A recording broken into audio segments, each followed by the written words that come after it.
SM을 사들이게 된다면 그냥 말만 하면 SM에서 무조건 와야 되는 처지가 되어버리니까 CJ 입장에서는 어떤 아이돌을 가장 먼저 부르게 될까요? 뿅. 자, 유튜브 시청자 여러분들 반갑습니다. 인지웅입니다. 여러분, 이제 엔터 쪽에 관심을 가지신 분들은 어제 갑작스럽게 나온 뉴스 기사들에 좀 놀라셨을 것 같습니다. CJ가 SM을 사간다. 그것도 가격을 4조를 측정을 했다. 뭐 이런 기사들이 언론사 따지지 않고 일제히 방아쇠 당기듯이 우르르르 쏟아져 나왔어요. 그러니까 특정 언론사가 혼자 내보낸 기사가 아니라 일제히 언론사들이 한 번에 내놓는 기사들이다 보니까 인터넷에 SM이라고 치면 아주 그냥 CJ가 SM 산다. 이 기사로 지금 도배가 되어 있는 상황입니다. 단독 CJ E&M SM엔터 인수 초읽기 K컬처 공룡 탄생 눈앞 양사 우선 협상자 선정 돌입 SM엔터 몸값 3조 4조 평가 이수만 지분 CJ 측 최대 7천억에 매입할 듯 이수만 프로듀서 체제 유지 CJ 유통 채널 활용된 시너지 CJ E&M SM 인수 이르면 22일 계약 CJ E&M SM 엔터테인먼트 인수 유력.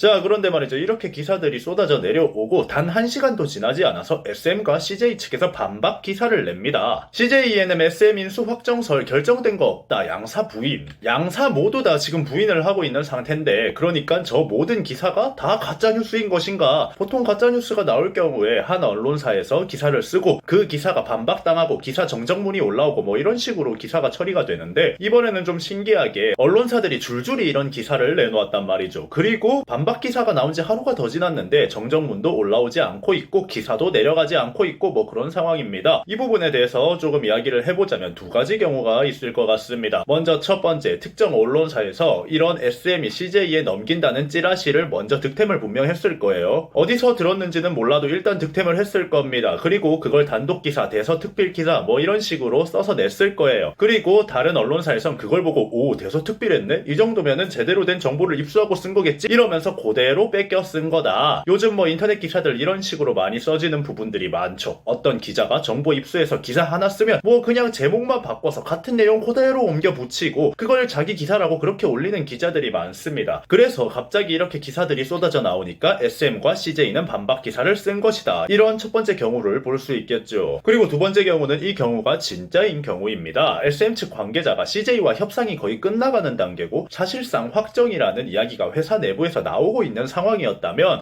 이 정도까지는 확정이 되었으면 친한 기자들한테는 이야기해도 괜찮겠다 해서 이야기가 흘러나왔고 그게 기사로 쓰여진 경우겠죠. 그러면 SM, CJ 입장에서는 이거 아직 기밀인데 하면서 반박 기사를 쓰게 된 게 아닌가. 그리고 지금 이 반박 기사에서 말하는 건 많은 기업들과 조우 중이고 결정된 게 없다라는 단어를 쓰고 있거든요. 보통 이런 경우에 우리 도장 아직 안 찍었어요 라고 이야기하는 경우인 경우가 많습니다. 그러니까 우리 이 사안은 결정나기 전까지는 기밀이고 구두계약 상태인 거니까 도장 아직 안 찍었다. 오피셜 기사 낼 때까지 나대지 마세요. 이런 의미인 경우가 있을 수 있다는 거죠. 왜 이럴 수 있다고 보냐면 일단 가격 측정이나 이수만 체제로 그대로 가는 것 뭐 이런저런 후속 정보들이 계속해서 나오고 있었거든요. 그냥 찌라시 하나 듣고 기사 썼다. 우와 SM 팔린대. 이 정도로 썼다고 하기에는 그 뒤에 CJ 측에서 제시한 시스템적인 부분들이 기사로 나와버린 건데 이건 사실 누군가가 흘렸다. 계약이 오고 가고 있는 도중 확정은 안 났겠지만 이런 이야기가 나왔다 정도까지는 흘렸다. 이렇게 볼 수 있다는 거죠. 뿅. 자, 여튼 우리는 아직 SM이 CJ한테 회사를 팔지 안 팔지 알 수가 없습니다. 하지만 만약에 SM이 CJ한테 인수되었다라고 가정을 해본다면 어떨까요? 저는 일단 강력하게 반대하는 입장에 설 것 같습니다. SM이라는 회사의 색깔은 결국 이수만이라는 사람이 그 색깔입니다. 뭐 다른 거 없어요. 이수만이 SM이고 SM이 이수만입니다. 제가 이수만 선생님의 그 시장 개척에 대한 중국 시장에 의지하려는 그런 모습들에 대해서 비판을 합니다. 사실 뭐 그쪽에 대해서 충분히 제가 지금까지 반대를 해왔다고 생각해요. 하지만 그 부분만 제외한다면 이수만 선생님이 K-팝 시장의 밑바닥을 닦아둔 것 그런 것들 절대 업적을 무시할 수 없죠. K-팝 입장에서는 위인에 가깝다 이렇게 이야기를 해야 되는 겁니다. 이수만의 방향성이 비판받을 수는 있지만 이 사람이 이뤄낸 업적은 팩트라 이겁니다. 결국에 SM이 욕을 먹는 이유는 이수만 때문이지만 SM이 잘 나가는 이유도 결국 이수만 때문이라는 겁니다. 이수만의 장점과 단점 단점이 결국 SM의 장점과 단점입니다. JYP 같은 경우도 마찬가지겠죠. 박진영 사장님 뭐 가사 쓰는 거나 안무 뽑는 거나 신세대적이지 못하다 하면서 많은 팬들이 질타를 합니다. 하지만 또 JYP라는 회사의 색은 결국 박진영이라는 사람한테서 나오는 거죠. 박진영의 장점과 단점이 결국 JYP의 장점과 단점입니다. 이런 식으로 지금까지 우리나라 엔터테인먼트는 대장의 색깔, 원맨팀 느낌으로 이끌고 왔습니다. 하지만 이수만 프로듀서 체제 자체를 유지시켜준다고 해도 이미 회사 내 지분이 다 빠졌다라는 건 이름만 프로듀서로 달아놓지 대기업 쪽에서 이빨이 빠지게 만들 것이다. 내부 직원들이 결국 하나둘씩 친 CJ 측으로 채워질 것이고 점점 이수만의 색깔은 없어질 것이다. 이렇게 볼 수 있다는 거거든요. 어떻게 이렇게 될 거라고 예상할 수 있냐라고 물으시면 이런 경우들이 지금까지 한두 번이 아니었다라고 답변을 할 수 있어요.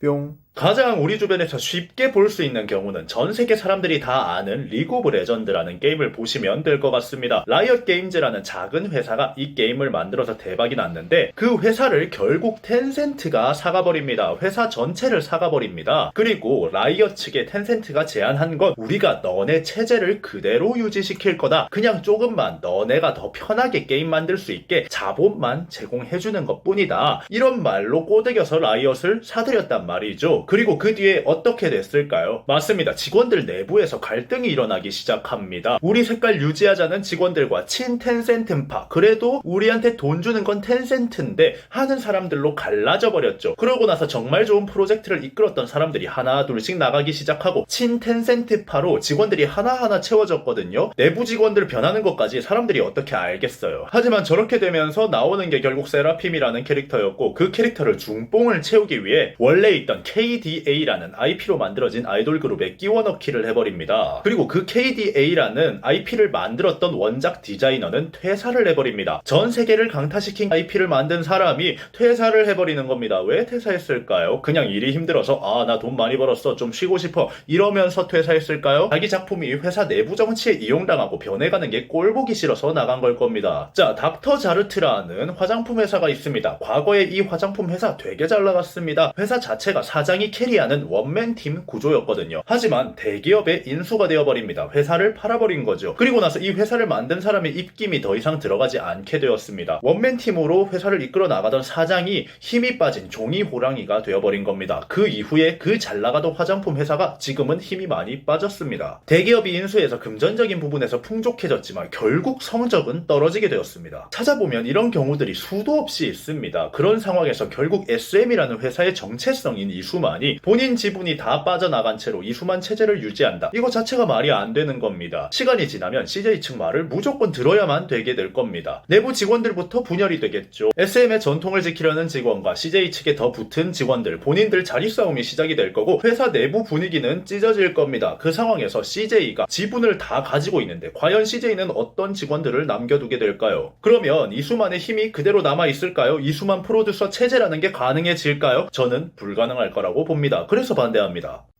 뿅. 제가 이수만 선생님의 방향성은 비판을 하지만 말이죠. 이 사람의 능력이 대단하다라는 거는 절대 부정할 수 없는 사실입니다. 그리고 반대하는 두 번째 이유는 플랫폼에서는 말이죠. 엔터를 가지고 있으면 안 됩니다. 독과점이 일어나게 됩니다. CJ는 우리나라 음악방송을 가지고 있는 회사입니다. 엠넷에서 만드는 방송들은 다 CJ의 의도대로 만들어지는 겁니다. 그런데 CJ가 SM을 사버린다? 그러면 어떻게 될까요? 엠넷에서 만들어내는 모든 컨텐츠들에 대해 다양한 회사의 사람들을 골라 쓰려고 할까요? 다 엠넷의 짜잘짜잘한 프로그램들의 SM 가수들만 나오게 되는 진풍경이 벌어지게 될 겁니다. 실제로 지금 그런 일들이 일어나고 있습니다. 수우파를 보시면 알 수 있습니다. 심사위원들이 SM 이사, SM 안무가 SM 아이돌이에요. 스트릿 댄스를 한 번도 쳐본 적 없는 사람들이 심사위원을 하고 있습니다. 차라리 K-팝이나 코레오 쪽으로 심사를 하는 거면 저분들이 앉아있는 거 충분히 이해하겠습니다. 그런데 스트릿 댄스를 판단하는 사람들이라면 스트릿 댄서를 모셔와야죠. 그리고 중간중간에 PPL 나오는 거 보면 여러분들은 그냥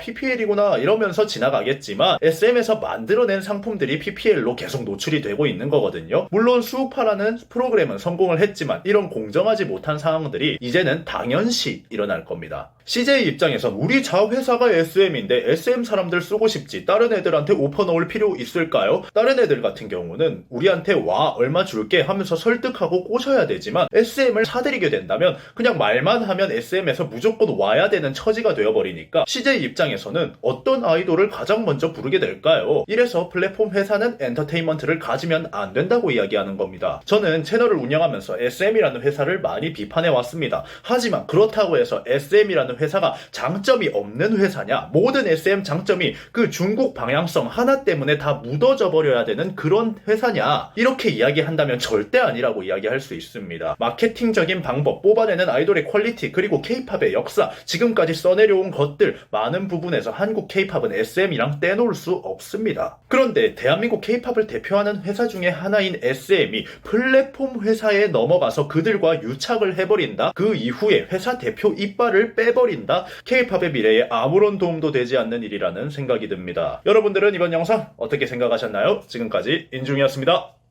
감사합니다.